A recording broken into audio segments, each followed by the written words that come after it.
Terra plana ou terra jovem? Na verdade, tanto faz. É a mesma bizarrice. Se liga aí.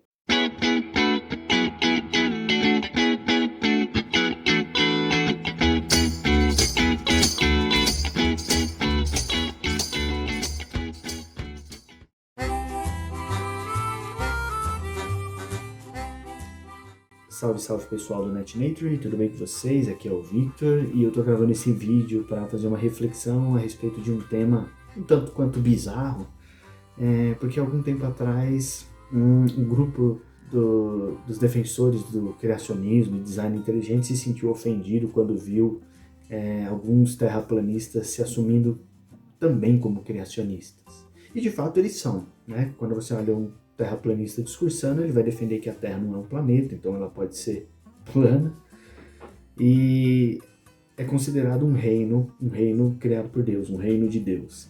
Então, nesse sentido, como é uma criação a partir de uma divindade, eles vão usar alguns fragmentos ali da Bíblia para tentar se justificar ou justificar a Terra como plana. De certa forma, eles também são criacionistas. Aparentemente, o pessoal do criacionismo e do design inteligente se sentiu um pouco ofendido pelo fato de isso ter sido assumido por um grupo de terraplanistas. Aparentemente, ser terraplanista é uma condição pejorativa, mas defender uma terra jovem com 6.000 anos de idade, não. Vai entender. Do ponto de vista científico, seja terra jovem ou seja terra plana, é tudo a mesma bizarrice, não faz sentido nenhum do ponto de vista científico. Você não espera que dentro de uma universidade um grupo de astrônomos ou geólogos pegue uma foto tirada da Terra num artigo científico e faça uma roda com os acadêmicos para discutir se aquela imagem está informando se a Terra é plana ou se ela é esférica. Esse tipo de discussão simplesmente não existe dentro do ambiente acadêmico. É bizarro neste sentido. Assim como também não faz sentido nenhum dentro dos centros universitários, das universidades, pegar artigos científicos de paleontologia ou de geologia e ficar discutindo se a disposição dos fósseis nas camadas estratigráficas do tempo geológico estão representando um processo evolutivo de fato ou se é um processo na qual foi formado a partir da decantação da água ali, do dilúvio, né? Não faz sentido nenhum. Então esse vídeo ele acaba, eu tô gravando porque ele acaba informando pra gente, da mesma forma com que o terraplanismo é uma condição bizarra e chama a atenção das pessoas, na verdade o criacionismo também é.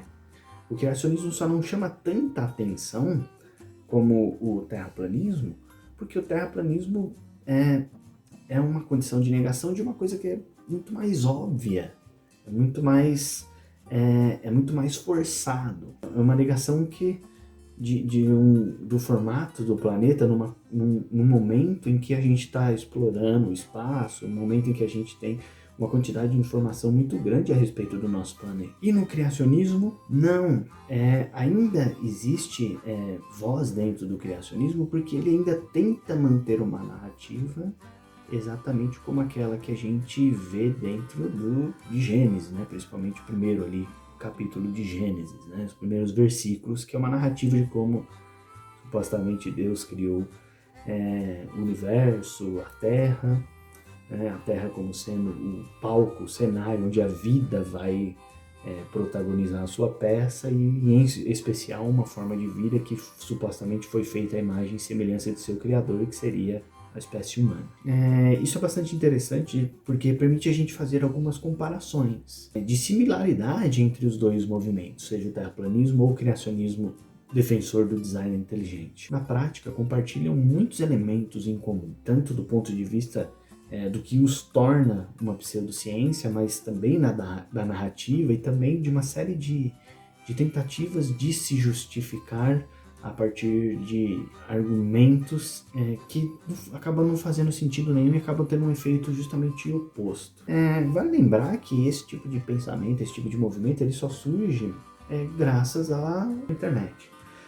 A internet, sem dúvida nenhuma, foi revolucionária, ela traz essa aproximação do homem em relação ao conhecimento que antes ele tinha um acesso bastante limitado.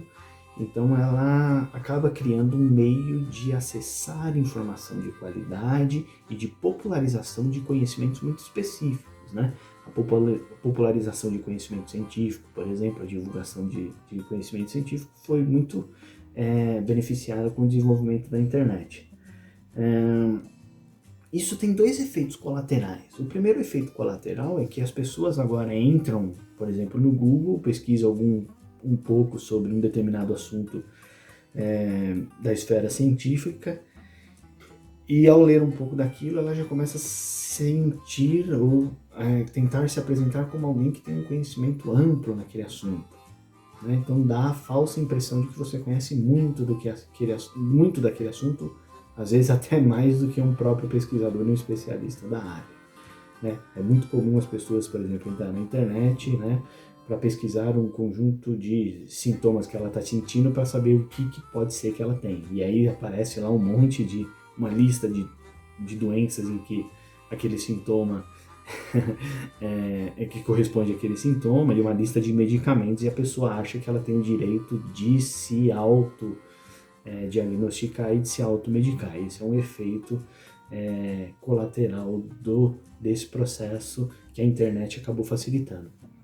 E outro elemento que acaba prejudicando também é que, da mesma forma com que você populariza e facilita o acesso à informação de qualidade, a internet também facilitou o processo de disseminação de informação de qualidade duvidosa e de desinformação, né? Bom, nós estamos vivendo na era das notícias falsas, e isso por si só é um indicativo muito forte.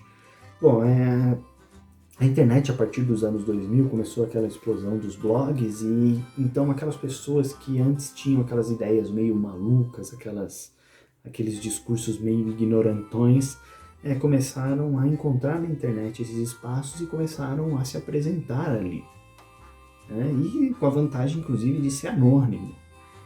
Com o tempo foi passando, e outras pessoas que compartilhavam daquela mesma ideia e que não tinham coragem de falar, elas começaram a se sentir representadas por esses grupos que começaram a ganhar voz nesse espaço virtual. E começou então a popularização dessa ignorância.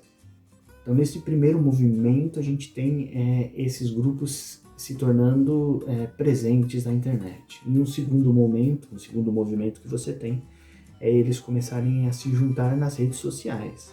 O Orkut ficou muito famoso por causa dessas discussões. Grupos pseudocientíficos começaram a se juntar nas redes sociais, como o Orkut. Você tinha grupos com muitas pessoas que compartilhavam individualmente aquela mesma noção e que se congregaram em um ambiente virtual onde eles se sentiram representados e valorizados, porque pensaram, olha, não é só eu que compartilho dessa ideia, talvez ela não seja tão errada. Isso também é resultado de um processo de educação e de letramento científico, falta de criticidade, falta de autonomia intelectual, etc. e tal.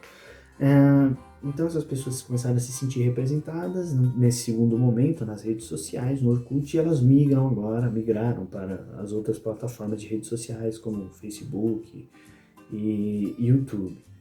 E agora acontece esse movimento um pouco mais amplo, porque primeiro se congregaram, se juntaram, se aglomeraram aquelas pessoas que compartilhavam aquelas mesmas ideias absurdas. Agora, esse conjunto de ideias absurdas, ele começa a receber apoio de outras pseudociências. Então é muito comum você ver pessoas, por exemplo, falando que são terraplanistas e que defendem a ideia de um design inteligente, ao mesmo tempo ele nega o homem pisando na lua, nega as mudanças climáticas, nega a efetividade das vacinas, né? Então começa a criar um aglomerado de pseudociência, né? Uma promoção de ignorância em nível astronômico. Bom, para quem assistiu aquele documentário no Netflix, A Terra Plana, ali você consegue enxergar não só como é que essas pessoas pensam, e um pensar não científico, é muito mais em senso comum, e não só isso, mas você começa a perceber também que muitas daquelas pessoas que estão ali se sentindo representadas e que são defensores do terraplanismo, eles também defendem outras pseudociências, né, como a negação das vacinas, ou adotar um discurso negacionista da fluoretação da água, que é um grupo bastante comum na cidade de Oregon, lá nos Estados Unidos. Eles são contra colocar flúor na água porque supostamente seria uma forma de controlar massas ou de causar câncer no povo. Então, enfim, tem uma série de discursos conspiracionistas ali no fundo que eles vão acabar alegando e criando essa justificativa. Então, essa condição agora que a gente está vivendo hoje, ela é bem representativa desse cenário que eu acabei de falar para vocês. Pessoas que não têm a familiaridade de um pensar científico, que entram na internet, que ganham voz, que acham porque leram um ou dois artigos sobre o assunto já são especialistas. Isso a gente chama de efeito Dunning-Kruger, okay? Quando um indivíduo que possui pouco conhecimento em um determinado assunto, ele acredita que ele sabe mais daquele assunto do que o que ele realmente sabe. E às vezes ele acredita que sabe tanto daquele assunto que supostamente ele se acha melhor até do que os doutores daquele assunto, né? Então, isso é muito representativo nesse momento que a gente está vivendo. Qualquer assunto que aparece nas redes sociais, aparece várias pessoas especialistas naquele assunto. E a mesma coisa com essas pessoas que defendem o terraplanismo, o criacionismo, é a mesma coisa. A maioria dessas pessoas que defendem o terraplanismo, elas não são formadas em astronomia. São pessoas que têm outras carreiras ou seguem outras linhas aí na vida profissional e que não vivem daquilo, mas que ganharam na internet espaço e começam a questionar o óbvio, aquilo que já é consolidado cientificamente. Então, o terraplanismo, o criacionismo, ele compartilha dessa mesma ideia, né?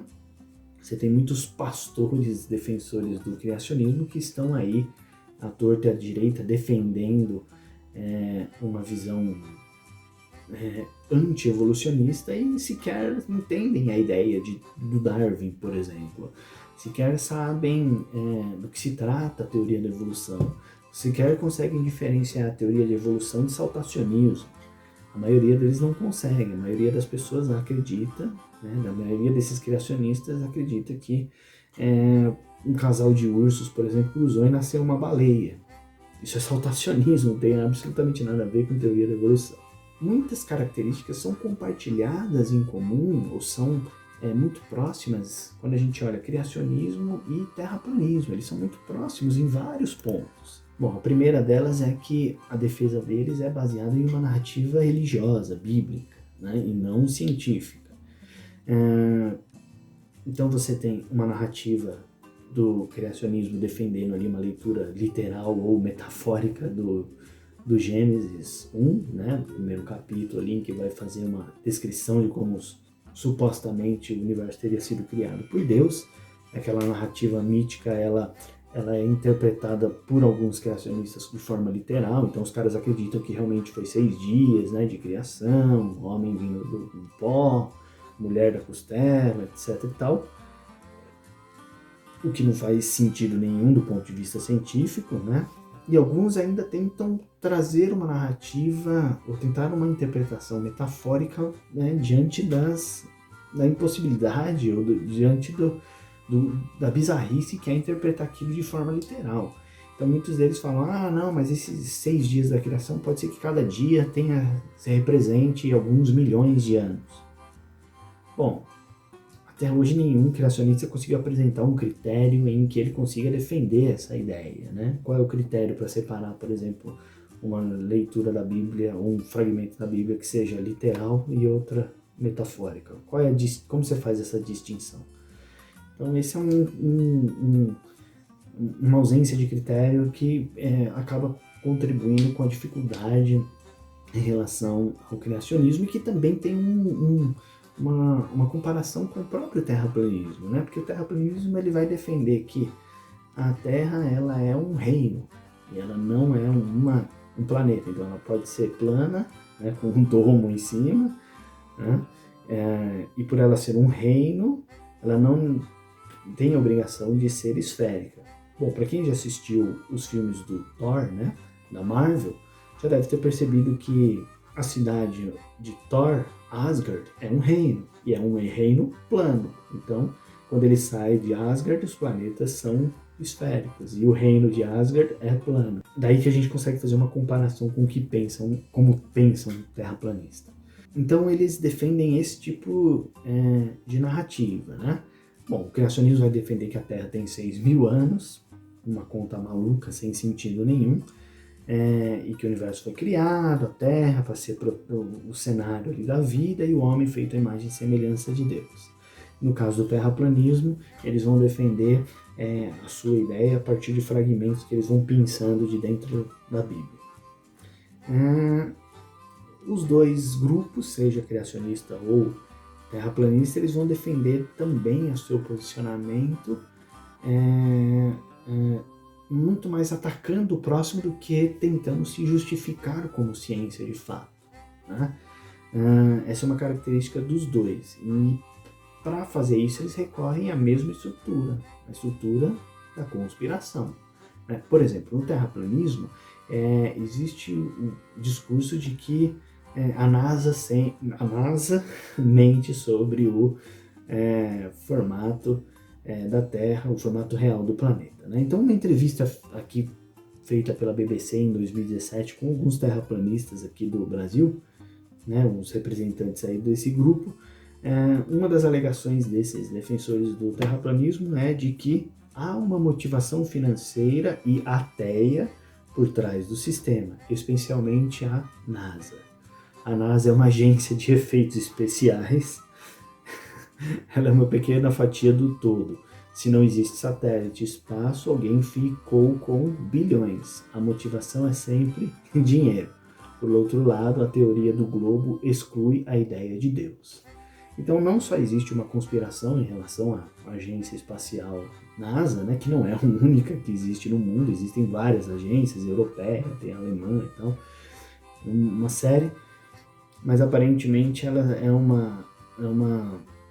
ela conspira com seus milhares de funcionários e milhares de empresas que prestam serviço para a NASA, né? Eles conspiram aí para esconder a verdade do formato do planeta Terra, e que é uma motivação ateísta, portanto aí tem um cunho religioso, e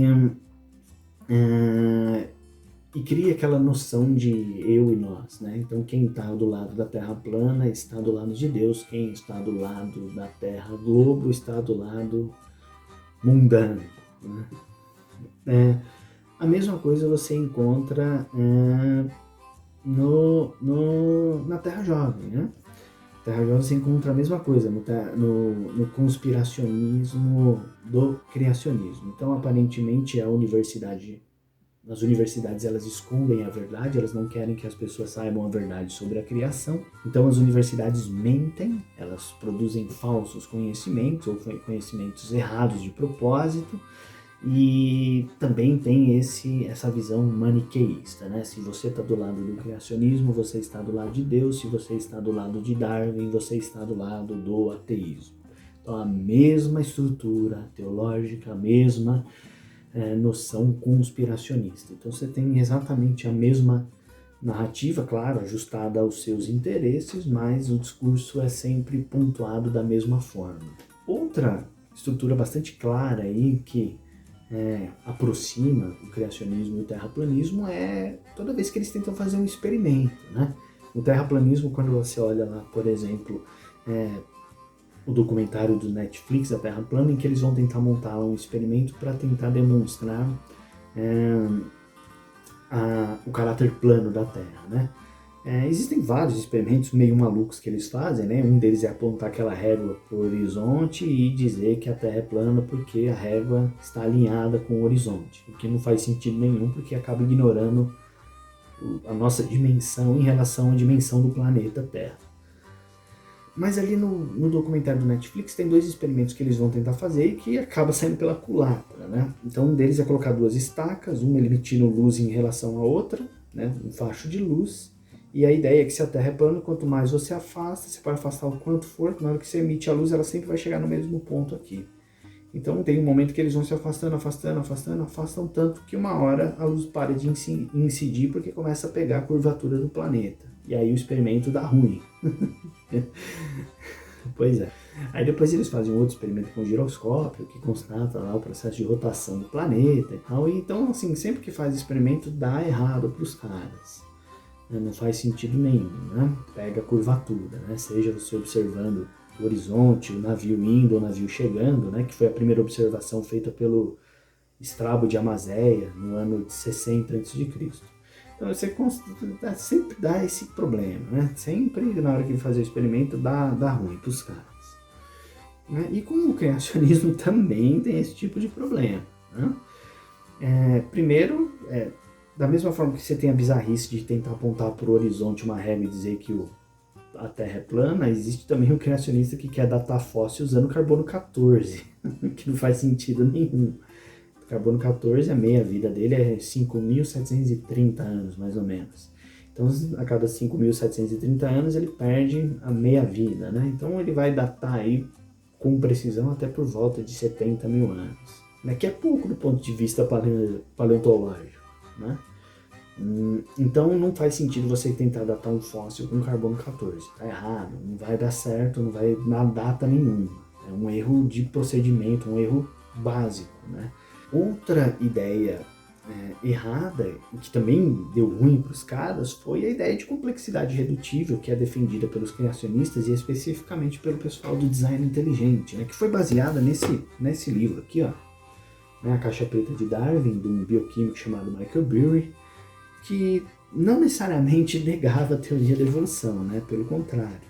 Ele vai trazer uma narrativa da complexidade redutível, ou seja, de que existem determinadas estruturas biológicas, principalmente moleculares, que seriam complexas o suficiente e que não poderiam ter surgido a partir de processos evolutivos. Então teria que ter alguma outra explicação. Mesmo o Bury, ele não nega a teoria da evolução. Se você for nesse livro, ali na página 15, no segundo parágrafo, ele está dizendo bem assim, ó. Muitas pessoas pensam que questionar a teoria da evolução darwiniana significa defender o criacionismo. Na forma habitualmente entendida, o criacionismo implica a crença em que a Terra foi formada há apenas 10 mil anos, uma interpretação da Bíblia ainda muito popular. Desejo deixar claro que não tenho motivo para duvidar que o universo tem bilhões de anos de idade, que os físicos alegam. Acho a ideia de ascendência comum, que todos os organismos tiveram o mesmo ancestral, muito convincente e não tenho nenhuma razão particular para pô-la em dúvida. Então o Bury não vai negar, ele vai dizer, olha, a evolução está certa, mas ela não explica tudo. Claro, depois o Bury ele se ferra em dois pontos muito específicos. Né? O primeiro, quando ele vai defender a ideia de complexidade redutível, né? De que essas estruturas seriam complexas e não poderiam ser resultado de evolução. E ele vai usar vários exemplos, né? O flagelo bacteriano, o sistema de coagulação. E depois ele vai ser questionado a respeito disso, se ele consultou a literatura científica para alegar isso. Isso vira uma bola de neve e acaba virando um julgamento nos Estados Unidos, e em 2005 ele acaba perdendo esse julgamento porque ele simplesmente não consultou a literatura acadêmica antes de fazer essas alegações. E depois também os exemplos que ele trouxe que supostamente seriam irredutivelmente complexos acabaram sendo mostrados como resultado de processos evolutivos, né? Como por exemplo o caso do flagelo bacteriano, que as estruturas moleculares que fazem parte desse maquinário, elas são determinadas por genes, e esses genes são duplicações e são homólogos com genes de outras bactérias, em que essas proteínas desempenham funções diferentes e geram características moleculares diferentes. Então não tem segredo nenhum.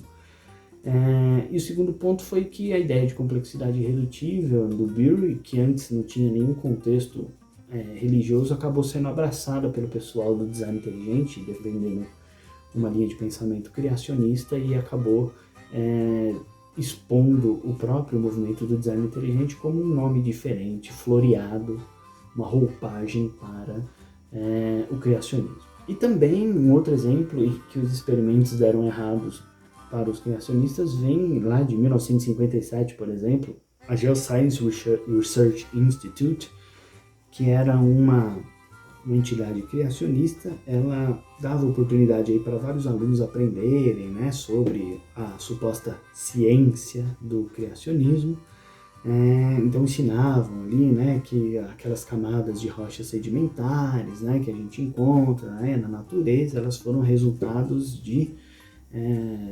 elas foram formadas após o dilúvio, né? Então eles aprendiam isso na teoria e aí os criacionistas faziam aula prática, isso na década de 50. Aí quando chegava na aula prática, os alunos chegavam diante de um paredão de dezenas de metros de altura, com várias camadas estratigráficas. E eles olhavam o tamanho daquilo e falavam, isso aqui foi formado depois de 40 dias e 40 noites de chuva e demorou um ano para se formar, que foi o processo de decantação dessa água do dilúvio. Isso não faz sentido, é muita rocha para ser sedimentada em apenas um ano. Então a aula prática acabava fazendo com que os alunos pensassem a respeito daquilo que eles aprenderam e começaram a questionar. Não fazia sentido um baita de um paredão daquele ser formado em questão de um ano. E além do que, depois, quando você faz a datação, se fosse resultado de um processo de dilúvio, qualquer datação que você fizesse em qualquer ponto deles teria que dar exatamente a mesma data, o que não acontece quando você faz a datação radiométrica. Imagina, você chegar na frente de um paredão igual do Grand Canyon, que deve ter o quê? Uns 2 km de altura, né, e dizer que aquele paredão foi formado com um ano da água decantando as camadas de sedimentos e depois de um ano a água evaporou e aquilo se formou. Não fazia sentido nenhum. Então o experimento e as aulas dos criacionistas acabaram dando errado e essa entidade, Geoscience Research Institute, que era da Igreja Adventista, acabou perdendo muitos alunos e com o tempo os grupos criacionistas deixaram inclusive de fazer aulas práticas porque estava espantando os alunos.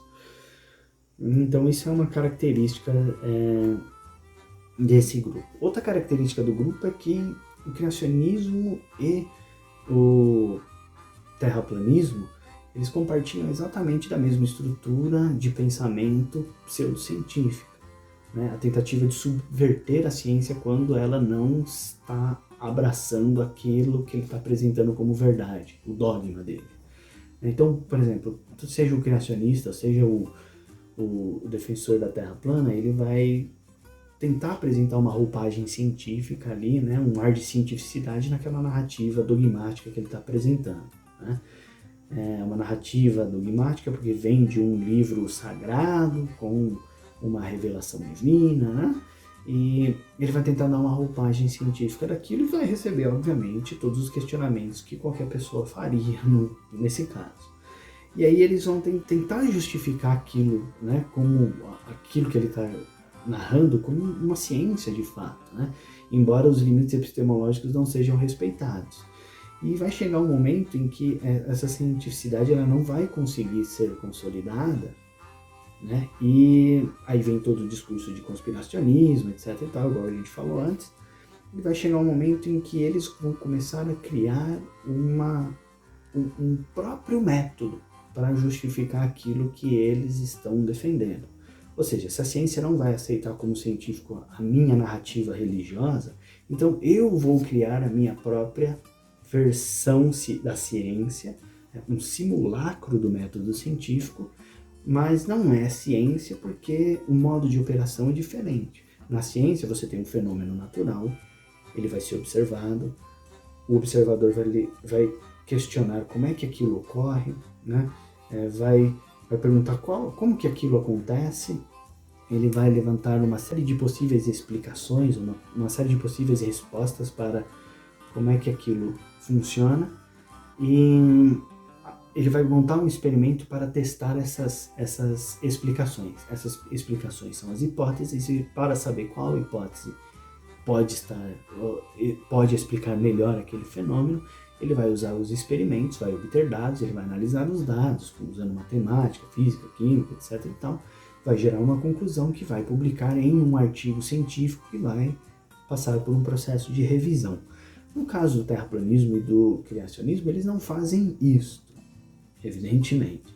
Como eles não conseguem se justificar como ciência, eles criam o seu simulacro de ciência. Eles pegam a conclusão, ou seja, Deus fez para o criacionismo, ou a Terra é plana para os terraplanistas, e vão criar linhas de pensamento em que sempre que se tenta argumentar, sempre tem que cair na conclusão, né? Então é um processo contrário. A conclusão vem antes de todas as hipóteses, todos os experimentos, etc. E tal. A conclusão vem antes de tudo, por isso é dogmático. Ele não pode questionar essa conclusão, porque essa conclusão ela é um dogma revelado, né, por um profeta ou por alguma escritura sagrada, alguma coisa nesse sentido, algum sacerdote, né? Então ele não pode questionar. Então ele tem que, a partir daquela conclusão, criar, né, narrativas em que a narrativa tem que sempre apoiar a conclusão. Ele é desonesto do ponto de vista intelectual. Então, nesse sentido, o criacionismo e o terraplanismo acaba criando um tipo de grupo para-intelectual, uma milícia intelectual, uma milícia pseudo-intelectual nesse sentido. E para dar mais validade a isso, eles acabam criando essas sociedades com nomes, com jargões científicos, né, para tentar dar um ar de cientificidade, né? O terraplanismo tem, por exemplo, a Flat Earth Society, tem a astronomia zetética. Então eles criaram uma astronomia para eles, em que a conclusão está ali, tudo da astronomia zetética tem que acontecer em função da ideia da Terra plana, né? Você tem a Universal Zetetic Society, cujo objetivo principal é a propagação do conhecimento relacionado à cosmogonia natural da confirmação das Sagradas Escrituras, com base na investigação científica prática, né? Então eles vão partir da ideia da Terra plana, né, como base, sabendo que ela é plana por causa das escrituras sagradas, e vão fazer qualquer tipo de narrativa e chamar isso de científico para tentar justificar aquela conclusão. O criacionismo faz exatamente a mesma coisa. Ele cria exatamente uma série de entidades para tentar se firmar ou se mascarar como ciência. Então você tem, né, a própria Geoscience Research Institute, que a gente falou agora há pouco, você tem a Answering Genesis, você tem o Institute for Creation Research, você tem o Creation Research Society, você tem a Delusion Geology Society. Então eles vão criando vários nomes para justificar essa narrativa, né? Então essas características aí aproximam muito esses grupos, né? E do ponto de vista científico eles são exatamente a mesma coisa, e do ponto de vista comparativo eles agem exatamente da mesma forma.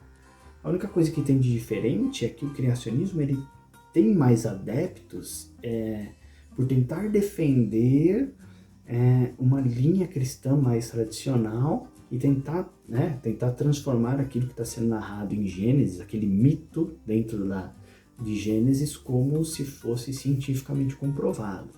Então ele não foge muito daquela ideia básica do Gênesis. No caso do terraplanismo ele vai seguir exatamente isso, só que ele vai defender essa postura meio maluca e meio bizarra do formato da Terra, que a Terra não seria um planeta, então portanto poderia ser plana, né? Então é basicamente isso. Isso são só algumas das semelhanças, dá para você puxar muitas outras, né? Já que eles compartilham de muitos elementos em comum, de narrativas em comum, são fenômenos sociológicos interessantes, pseudocientíficos, que recorrem a conspiracionismo, a negacionismo científico, anticiência, e que se unem a outras pseudociências e muitas vezes até compartilham ideias entre si, né? Então era isso que eu tinha para falar aí para vocês. Eu espero que vocês tenham gostado, espero que tenham aí iluminado um pouco mais a cabeça de vocês. Espero que, se você for criacionista e viu esse vídeo, que comece a repensar um pouco, porque depois disso, que moral você vai ter para zombar de um cara que é terraplanista, né? Ou vice-versa. Então, se você gostou do vídeo, curte ele aí, compartilha com o pessoal. Espero que tenha sido esclarecedor e, bom, vamos esperar até um próximo vídeo. A gente se vê e até mais. Falou!